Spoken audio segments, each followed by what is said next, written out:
Oi gente, meu nome é Rebeca. Eu sou o Caio. Eu sou Maria Eduarda. Somos do Colégio Polivalente. E hoje estamos aqui com o objetivo de produzir o nosso documentário falando sobre a educação de Itambé, Bahia. Meu nome é Luz Marina Habib Santos Rocha. Sou professora desde o ano de 1983 que eu trabalho com educação em Itambé. Iniciei primeiramente na escola do segundo grau como secretária administrativa, onde na época a diretora era a professora Lourdes.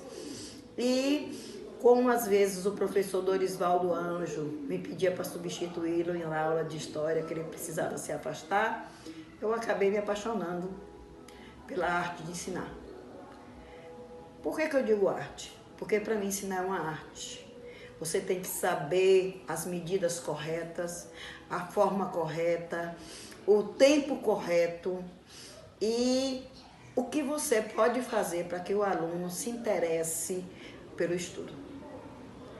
Nós sabemos que Itambé é uma cidade que antigamente, quando eu era criança, eu fui estudar, eu ficava no educandário Cristo Rei, me lembro com a idade de 5 anos, com a irmã Valquíria, e o educandário ainda era antigo.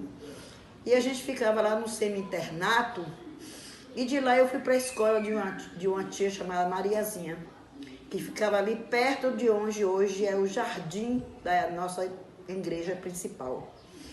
E eu me lembro muito que essa professora, a professora Mirtz, que foi minha professora, e eu aluna que me alfabetizou, a gente aprendia naquele tempo, era da forma tradicionalista.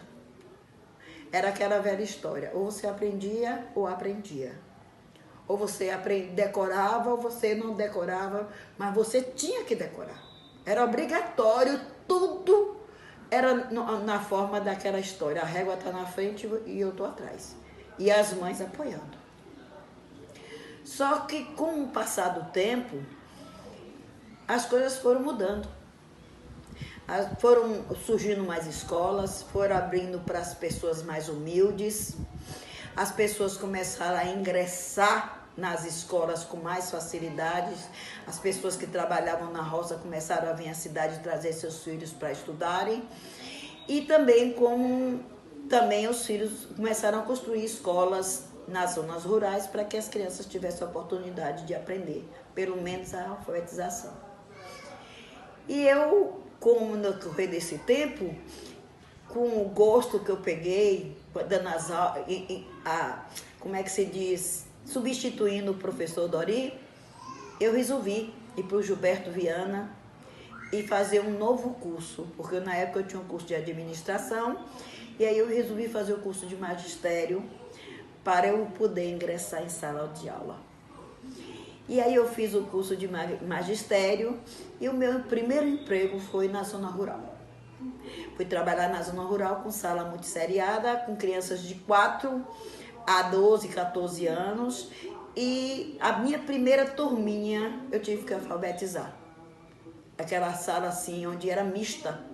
Criança com 4 anos, uma criança de 4, uma de 5, outra de 6. E a gente sentava assim e eu consegui. Eu digo com orgulho, eu consegui fazer com que meus alunos aprendessem.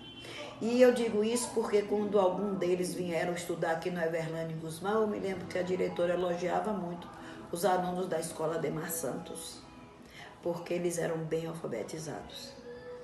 De lá eu fiz o concurso em 1996 e vim trabalhar aqui em Itambé, no CSU. Quando eu entrei no CSU para lidar com crianças pequenas, irmã Valquíria foi me buscar e me levou para o Educandário Cristo Rei. E lá no Educandário Cristo Rei eu trabalhei com alfabetização, primeiro ano, segundo ano, terceiro ano, quarto ano. E com isso eu fui aprendendo com os meus alunos, porque eu sempre fui uma professora muito rígida. Eu era uma professora no início tradicionalista. Eu era uma professora que o menino tinha que aprender porque ele precisava aprender. Não porque eu queria que ele fosse por minha causa, mas para que ele pudesse ter uma vida melhor e pudesse ter uma condição de ter um futuro digno. Porque quando a gente lida com alunos de baixa renda, a preocupação do professor não é ser professor, é ser mestre. Eu digo sempre, professor que se cataloga como professor, ele nunca vai chegar a ser mestre. Não é mestre porque fez mestrado, não é doutor porque fez doutorado. É mestre porque você sabe usar a arte de ensinar. Então, eu vejo que com o passar do tempo, e também foi mudando muito na educação. Mas o que mais me entristece hoje é ver uma educação falida. Porque, na realidade, eu sei que muita gente até vai ficar revoltada comigo. Eu não entendo como é que as pessoas hoje saem da sala de aula sem saber fazer uma conta de dividir e multiplicar, ingressam no primeiro ano sem saber o que é isso e saem do segundo e terceiro ano ainda sem aprender. E não se capacita para enfrentar um vestibular de escola pública com pessoas que estudam em escolas particulares. Eu gostaria muito de ver a educação fluir de uma maneira diferente. Eu gostaria muito de ver hoje o professor não só preocupado com quanto vai ganhar, se eu vou ganhar mais, mas assim o professor preocupado como o meu aluno vai aprender mais. Como é que o meu aluno vai se destacar mais. Porque nós precisamos ser exemplos dos nossos alunos para que eles sintam um gosto de seguir adiante em busca do conhecimento melhor. E hoje a gente vê assim um governo tentando acertar, colocando matérias que são desnecessárias, colocando matérias que não alcançam ainda a necessidade do aluno, porque como é que eu jogo outras matérias? Irmã Valquíria foi me buscar e me levou para o Educandário Cristo Rei. E lá no Educandário Cristo Rei eu trabalhei com alfabetização, primeiro ano, segundo ano, terceiro ano, quarto ano. E com isso eu fui aprendendo com os meus alunos, porque eu sempre fui uma professora muito rígida. Eu era uma professora no início tradicionalista. Eu era uma professora que o menino tinha que aprender porque ele precisava aprender. Não porque eu queria que ele fosse por minha causa, mas para que ele pudesse ter uma vida melhor e pudesse ter uma condição de ter um futuro digno. Porque quando a gente lida com alunos de baixa renda, a preocupação do professor não é ser professor, é ser mestre. Eu digo sempre, professor que se cataloga como professor, ele nunca vai chegar a ser mestre. Não é mestre porque fez mestrado, não é doutor porque fez doutorado. É mestre porque você sabe usar a arte de ensinar. Então, eu vejo que com o passar do tempo, e também foi mudando muito na educação. Mas o que mais me entristece hoje é ver uma educação falida. Porque, na realidade, eu sei que muita gente até vai ficar revoltada comigo. Eu não entendo como é que as pessoas hoje saem da sala de aula sem saber fazer uma conta de dividir e multiplicar, ingressam no primeiro ano sem saber o que é isso e saem do segundo e terceiro ano ainda sem aprender. E não se capacita para enfrentar um vestibular de escola pública com pessoas que estudam em escolas particulares. Eu gostaria muito de ver a educação fluir de uma maneira diferente. Eu gostaria muito de ver hoje o professor não só preocupado com quanto vai ganhar, se eu vou ganhar mais, mas assim o professor preocupado como o meu aluno vai aprender mais. Como é que o meu aluno vai se destacar mais. Porque nós precisamos ser exemplos dos nossos alunos para que eles sintam um gosto de seguir adiante em busca do conhecimento melhor. E hoje a gente vê assim um governo tentando acertar, colocando matérias que são desnecessárias, colocando matérias que não alcançam ainda a necessidade do aluno, porque como é que eu jogo outras matérias se o meu aluno ainda não adquiriu o aprender na leitura, na escrita, na matematização, na física, na química e da biologia. A redação nem se fala. Geometria ficou para trás. Mas quando a gente vai para os vestibulares da vida, tá tudo lá. Não tem arte de prática do diário, não tem. Tem lá matemática, o português e os conhecimentos gerais. E a geometria. Como é triste a gente ver hoje o caminho da educação. Não estou dizendo também, não. Eu digo é do país. Porque quando fala o governo, eu não falo que é o governo de também, não é o governo. É o MEC. É a secretária, é o alto escalão, parte do ministro da Educação, a preocupação. Essas mudanças dessas leis, a BNCC, que a gente olha lá, que tem tanta coisa bonita, mas que não é colocada em prática. São tantas matérias hoje. Quando eu peguei o boletim do meu filho mesmo, eu fiquei besta, 16 matérias. Eu sei que ele tem problema de dificuldade de aprendizado. Mas será que é só meu filho que tem essa dificuldade na escola? Ou tem alunos que não têm problema de dificuldade, que continuam entrando e saindo da escola sem ter aprendido? 16 matérias para que o aluno cada dia faça uma coisa diferente. E deixou para trás a matemática, o português, a redação. Hoje o dicionário é só internet. Biblioteca é internet. A internet é boa, sim. Mas o ler, o escrever, o pensar, o aprender pensando é melhor do que a internet. Vai chegar um tempo que tudo vai ser a tecnologia, mas também pode chegar um tempo que o mundo não suporte tanta tecnologia e tudo tem que recomeçar do zero. E eu, como professora, eu digo sempre, a história da educação precisa ser mudada.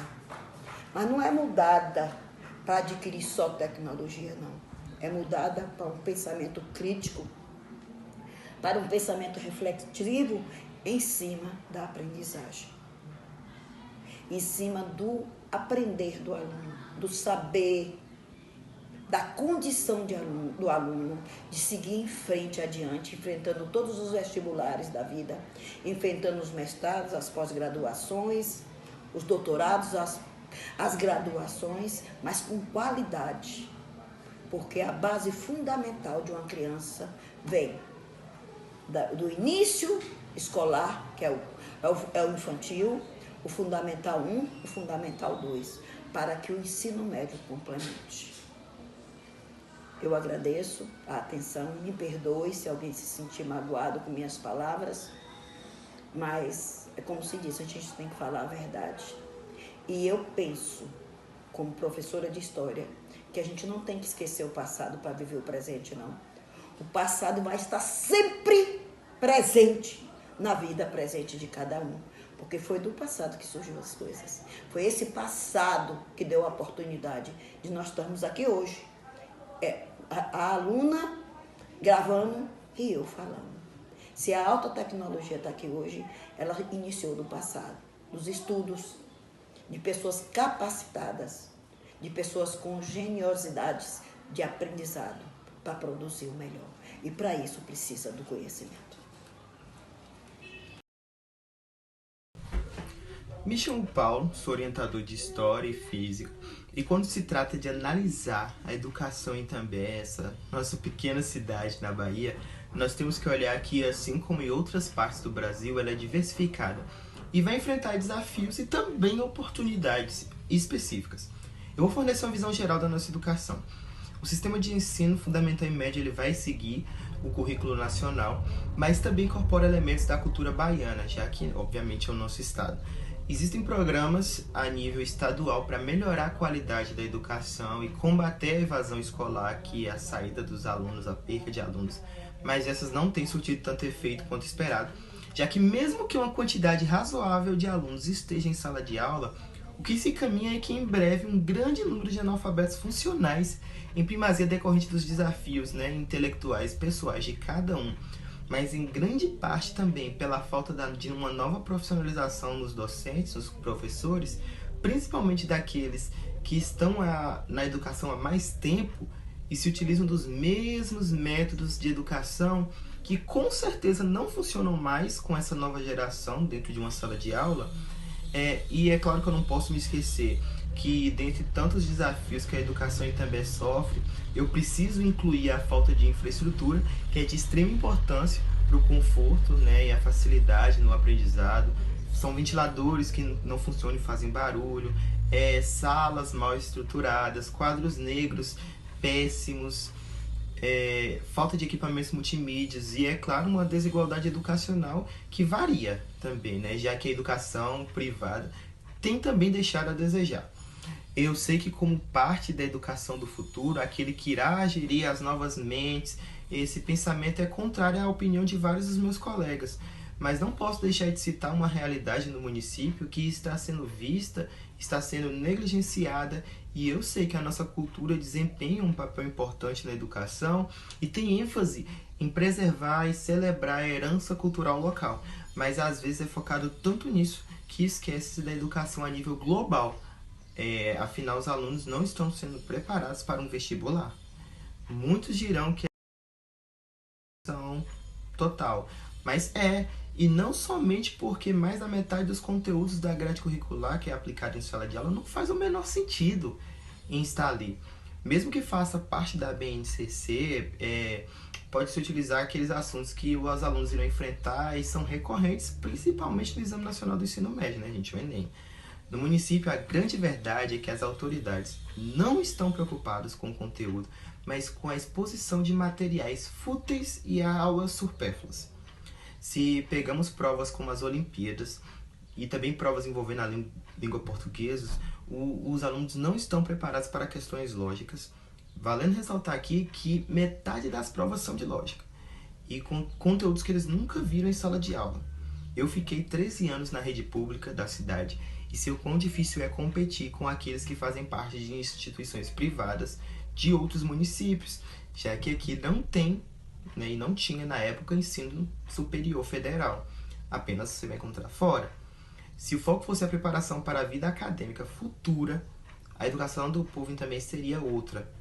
E eu falo isso como sendo da área de humanas, em específico história, porque sim, tem como mudar essa perspectiva tão frustrante, começando pelo próprio professor, que necessita, e é uma necessidade, pelo pleonasmo, mais que urgente, que depende não do Estado ou das autoridades locais, mas do próprio professor em buscar ver se o trabalho dele está funcionando, se os seus métodos para passar para milhares que vieram e virão na sala de aula, que estão ali em fileiras, estão tendo o resultado esperado.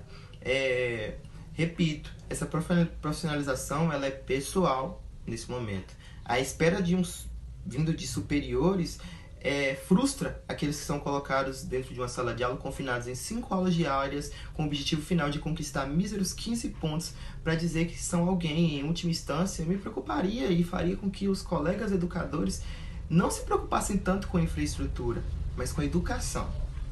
Uma educação de qualidade que encaixa ali na tecnologia a seu favor, veja outros métodos de avaliar os alunos e que apoie desde a primeira infância.